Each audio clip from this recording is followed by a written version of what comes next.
ఇప్పుడు దక్కన్ సిమెంట్స్ పంచాయతీ తెలుస్తూనే ఉంది కదా దోసుక తింటారు అని. ఇదే కొండ సురేఖ గారు సమ్మక్క సారక్కడ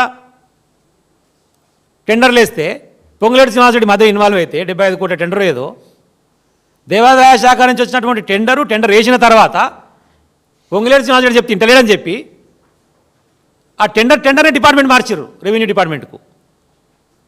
ఎంత విచిత్రం ఇది. టెండర్నే రెవెన్యూ డిపార్ట్మెంట్కి మార్చి రెవెన్యూ డిపార్ట్మెంట్ నుంచి మళ్ళీ టెండర్ వేసి పొంగులేటి మనసుకి ఇప్పించుకోరు. దానికి కొండ సురేఖ బాటంగా మాట్లాడింది. అంతమందికి వారు మాట్లాడిందే కదా. మీడియా సాక్షి ఏడిపోయినా కూడా మా మంత్రులు 30% కమిషన్ లేని పని చేస్తారని చెప్పి ఆమె మాట్లాడిందే కదా. మేమంటలేము, మీ వాళ్ళు చెప్పిందే మేము రిపీట్ చేసి చెప్పినాం 30% లేని పనులు చేస్తలేరని చెప్పి.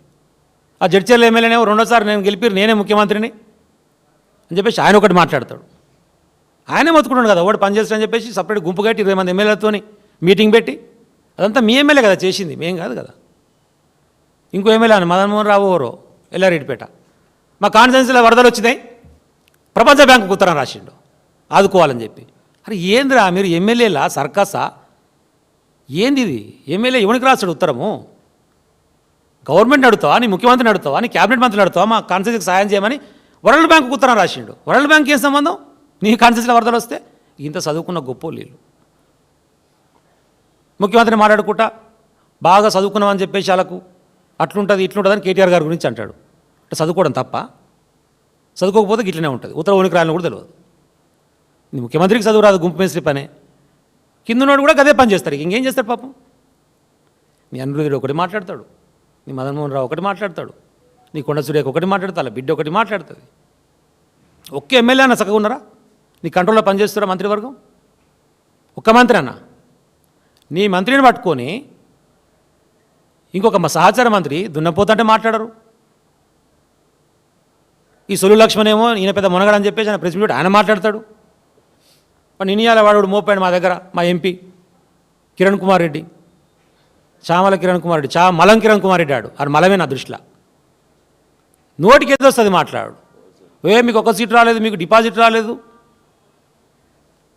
కంటోన్మెంట్లా.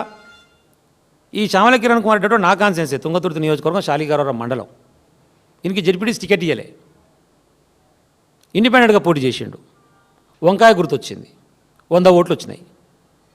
వంకాయ గుర్తు మీద 100 ఓట్లతో వచ్చినోడు వీడు డిపాజిట్ల గురించి మాట్లాడుతున్నాడు, మా పార్టీ గురించి. ఏదో కాంగ్రెస్ బీఫామ్ ఇచ్చింది, ఏదో బయటపడ్డావు, అయితే అయినా ఒకసారి ఎంపీ అయినావు. ఇక రేవంత్ రెడ్డిని ప్రసన్నం చేసుకోవాలని ఆయన ఇప్పుడు బయట మాట్లాడుతున్న మాటలు. అసలు నేను పీసీసీ ప్రెసిడెంట్ అయితే అప్పుడే మొత్తం ఢిల్లీలో అందరికాడికి నేనే తిప్పి నన్ను పీసీసీ ప్రెసిడెంట్ చేయించిన. ఆయన పాదయాత్ర చేసేటప్పుడు నేనేమడి తిరిగినా, ఇవాళ నేను పోతే కూడా నన్ను పట్టించుకోవట్లేడు, కూర్చో అంటలేడు. కాబట్టి జూబ్లీస్ కాంగ్రెస్ ఓడిపోతేనే బాగుంటుంది, మా వాళ్ళకి బుద్ధి వస్తుందని కిరణ్ కుమార్ రెడ్డి గారే మాట్లాడుతున్నాం, మేం కాదు. అంటే మీ అహంకారం ఏడిదాకా చేరిందో అర్థం చేసుకోరు. ఇక కనీసం జూబ్లీస్లో ఓడిపోతున్నా మమ్మల్ని పట్టించుకుంటాడు ముఖ్యమంత్రి అంటుండు కిరణ్ కుమార్ రెడ్డి. కాంగ్రెస్ పార్టీ ఓడిపోతున్నా మమ్మల్ని పట్టించుకుంటా, లేకపోతే నెతికెక్కినాయి, నేను సపోర్ట్ చేసిన ఆయన పీసీసీ అయ్యండు అని మాట్లాడుకుంటా మళ్ళా దాన్ని కవర్ చేసేందుకు కింద ప్రెస్ మీట్ పెట్టి మీకు ఇది రాలేదు, మీకు అది రాలేదు, ఆంబోతు లెక్క తిరుగుతురు. ఎవరు ఆంబోతు? మీ అభ్యర్థి అంటున్నావో ఎవరు అంటున్నావో నాకే తెలియదు. మరి మీ ఆంబోతు ఎవరు మీరే ఆలోచించుకోవాలి. వాడు ఎంత దొంగ అంటే రాహుల్ గాంధీ సంతకాన్ని ఫోర్జరీ చేస్తే వాని పార్టీలోకి వెళ్ళి సస్పెండ్ చేసిర్రు. కాంగ్రెస్ పార్టీనే రాహుల్ గాంధీ సంతకాన్ని ఫోర్జరీ చేసేటువంటి 420 చీటర్ని కాంగ్రెస్ పార్టీకి వెళ్ళి సస్పెండ్ చేసిర్రు. ఇది అబద్ధం అయితే నువ్వు ప్రెస్ మీట్ మాట్లాడు, నేను దీనికైనా సిద్ధం. దీనికోసమే సస్పెండ్ చేసిర్రు. ఎవడు గత్యంతరం లేక మీకు ఓడి పోటీ చేసేవాడు దిక్కులేక మిమ్మల్ని తీసుకొచ్చి పెట్టుకోరు, ఇట్లాంటి గొప్ప నాయకులను తీసుకొచ్చి పెట్టుకోరు. మీరు మాట్లాడుతున్నారు ఇలా లక్ష్మణ్ కుమార్ అంటోడు, కిరణ్ కుమార్ అంటోడు. ఇలాంటి చీటర్ కిరణ్ కుమార్ రెడ్లు, సొల్లు లక్ష్మణ్ కుమార్లు హరీష్ రావు గారి గురించి మాట్లాడే స్థాయి కాదు. దయచేసి సొల్లు దగ్గర పెట్టుకోండి. తెలంగాణ ప్రజలు గమనిస్తున్నారు. తీవ్రమైన వ్యతిరేకత ఉన్నది కాబట్టి కనీసం స్థానిక సంస్థల ఎన్నికలు నిర్వహించేటువంటి దమ్ము ధైర్యం కూడా మీకు లేదు. ఎట్లా బీసీలను మోసం చేసిర్రు, అది జరగదని తెలుసు. కావాలని చెప్పేసి అలా మభ్యపెట్టి వీళ్ళే పోయి జెండాలు పట్టుకొని బీసీ బంద్లో పాల్గొన్నారు మొన్న కాంగ్రెస్ వాళ్ళు. అటు నుంచి బీజేపీ వచ్చి పాల్గొన్నాడు. మరి ఎవరి మీద ప్రకటించిన ఈ బంద్ అంటే ఇప్పటివరకు క్లారిటీ లేదు. మరి మీరిద్దరు మాట్లాడిన తర్వాత ఇక పంచాయతీ ఎక్కడదరా నాయన? బిల్లు పెడితే పెట్టాలి, బీజేపీ కూడా పెట్టాలి. లేదు నిజంగా ప్రేమ ఉందనుకో రాహుల్ గాంధీ ప్రైవేట్ బిల్లుని పెట్టాలి కదా. ఇప్పుడు బీజేపీ కలిసి తెలిసిపోతుంది కదా, వారి రంగు తెలిసిపోతుంది కదా. కాంగ్రెస్ నిజంగా చిత్తశుద్ధి ఉంటే రాహుల్ గాంధీని ప్రవేశపెట్టమని చెప్పండి ప్రైవేట్ బిల్లు. బీజేపీ చెప్తుందో చెప్పదో తెలిసిపోతుంది.